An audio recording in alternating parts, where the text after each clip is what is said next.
All right, let's now head to Washington, D.C., where U.S. President Donald Trump is currently addressing the press at the White House. Let's listen in.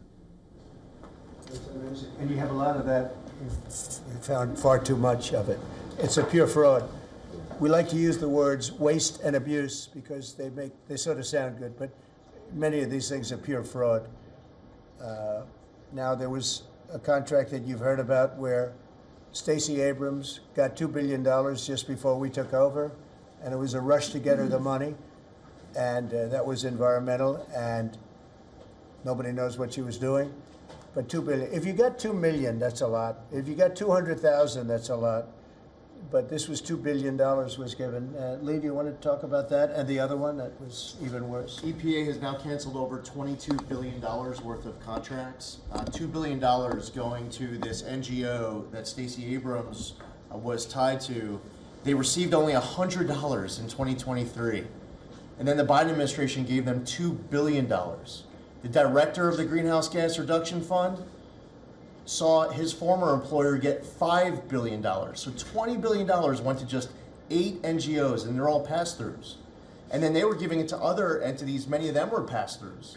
And what you have is all these extra middlemen, they're taking their cut. And the taxpayer ends up getting screwed. They're losing out on all this hard-earned money.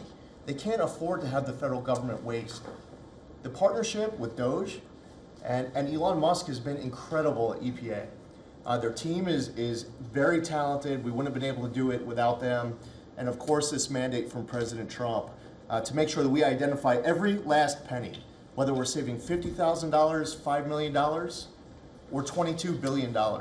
We will not rest until every last penny is saved. Thank you, Mr. President, for the opportunity to do this for the American public. Thank you. Great job you're doing. So we have a lot of that.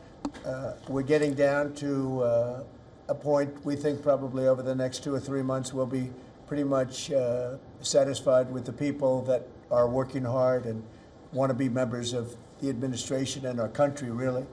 And they're doing a lot of good people. We have a lot of great people. We want to keep the good ones, and we want to get rid of the ones that don't exist, and we want to get rid of the ones that do exist but don't work.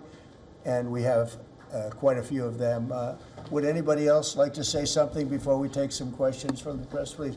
Doug Collins. For all the latest news, download the WION app and subscribe to our YouTube channel.